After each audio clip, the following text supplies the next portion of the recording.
আমি কারো বিরুদ্ধে না, আমি শুধু আমার সন্তানের ন্যায্য অধিকার চাই। যে মানুষটা আমার জীবনের অংশ ছিল, আজ সে নীরব থেকেও কেন কিছু বলে দিচ্ছে না। এখানেই তিনি থেমে যান, চোখের পানি মুছেন আর সাংবাদিকদের তখন নিস্তব্ধতা হয়ে অপেক্ষা করেছেন অপু বিশ্বাস। যাকে আমি একেবারে দু চোখে দেখতে পারি না, তার ছায়াও পাশ দিয়ে আমি যাই না। পরের বাক্যে কি বলবেন? দর্শক, আজকের খবরটি ঢালিউডে একদম নাড়িয়ে দিয়েছে, যা কেউ কল্পনাও করতে পারেননি সেটাও ঘটলো আজ দুপুরে।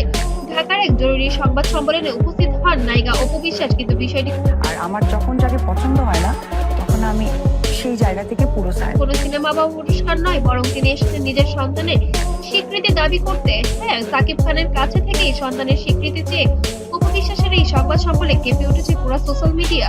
স্থান রাজধানীর বনানী ক্লাব, সময় দুপুর 12টা। দর্শক ও মিডিয়া কর্মীরা যখন অপেক্ষায়, ঠিক তখনই মঞ্চে ওঠেন অপু বিশ্বাস। সাদা পোশাকে, চোখে গাঢ় চশমা, মুখে স্পষ্ট ক্লান্তি। তিনি মাইকের সামনে এসে একটি মাত্র বাক্য বলেছেন, আমি আজ একজন মা হয়ে কথা বলতে এসেছি। এই বাক্যের পর মুহূর্তে পুরো হল হয়ে গেল নিস্তব্ধ। অপু বিশ্বাসের কণ্ঠ ভারী, চোখ ভেজা। তিনি বলেন, আমি কারো বিরুদ্ধে না, আমি শুধু আমার সন্তানের ন্যায্য অধিকার চাই। যে মানুষটা আমার জীবনের অংশ ছিল, সে আজ নীরব থেকেও তার সম্বন্ধে আমাকে নিয়ে তার কি মন্তব্য জ্ঞাতব্য, মানে অনেক কিছু বলে দিচ্ছে। এখানে তিনি থেমে যান, চোখের পানি মুছেন আর সাংবাদিকরা তখন নিস্তব্ধ হয়ে অপেক্ষা করছেন অপু বিশ্বাসের বাক্যে কি বলবেন। তিনি বলেন, সাকিব এখন যদি আজও আমাকে না চিনে, তবুও আমি জানি আমার সন্তানের বাবাকে।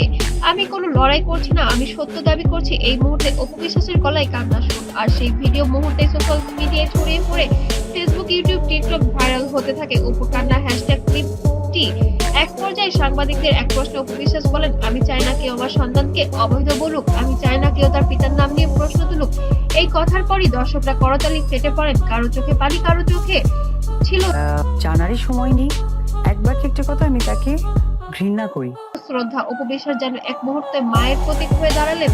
তবে আশ্চর্যের বিষয়, সাকিব খানের পক্ষ থেকে এখনো কোনো প্রতিক্রিয়া আসেনি। তার ম্যানেজার বলেন, সাকিব ভাই এখন শুটিং এ আছেন, মন্তব্য করবেন না। কিন্তু নচিকেতরা বলছেন, এমন সময় চুপ থাকা মানে অনেক কিছু স্বীকার করে নেওয়া। ফলে আলোচনা আরো তীব্র হচ্ছে, সাকিব কি এবার মুখ খুলবেন? অপু বিশ্বাস সংবাদ সম্মেলনে আরো বলেন, আমি আমার সন্তানকে একাই বড় করছি, কিন্তু সে জানুক তার বাবার নাম আমি গর্বের সঙ্গে বলি। সাকিব খান যদি সেটা স্বীকার না করে, তবুও সত্য বলবে না। এই বক্তব্য কাঁদতে কাঁদতে তিনি বলেন, একজন মা হিসেবে নিজের সন্তানের জন্য সবকিছু সহ্য করতে পারি, কিন্তু অপমান নয়। সংবাদ সম্মেলনে শেষ অপু বিশ্বাস সবার উদ্দেশ্যে বলেন, আমি কোনো নাটক করতে আসিনি, আমি শুধু আমার সন্তানের পরিচয় অধিকার চাই। তারপর তিনি হাত জোড় করে মিডিয়াকে ধন্যবাদ জানান এবং দ্রুত স্থান ত্যাগ করেন। কিন্তু হলরুমের বাতাস তখন ভারী, সবার চোখে একই প্রশ্ন, এখন সাকিব খানের জবাব কি হবে? সংবাদ সম্মেলনের পর ঢালিউডে শুরু হয়েছে ব্যাপক আলোড়ন। কেউ বলেছে অপু সাহস দেখিয়েছে, আবার কেউ বলেছেন বিষয়টি ব্যক্তিগত, মিডিয়া থেকে দূরে থাকা উচিত। কিন্তু ভক্তরা স্পষ্ট বলেছেন, একজন মা যখন অন্যায়ের প্রতিবাদ করে, তখন সেটা খবর নয়, সেটা ইতিহাস। এদিকে ইউটিউব, ফেসবুক, ইনস্টাগ্রামে অপু বিশ্বাসের বক্তব্য ঘিরে চলছে লাখ লাখ আলোচনা। ভক্তরা লিখেছেন, অপুর চোখে পানি থামানোর সময় এখন সাকিবের। একজন মা কথা বললে সমাজ শেষ শুনতে হবে। দর্শক, আপনি কি মনে করেন অপু বিশ্বাসের এই সংবাদ সম্মেলন কি শুধু নতুন অধ্যায়ের সূচনা করবে? সাকিব খানকে আবার মুখ খুলবেন? আপনার মতামত দিন কমেন্টে। আর ভিডিওটি যদি ভালো লেগে থাকে, অবশ্যই শেয়ার করুন, যেন সবাই জানতে পারে এই সাহসী মায়ের লড়াই।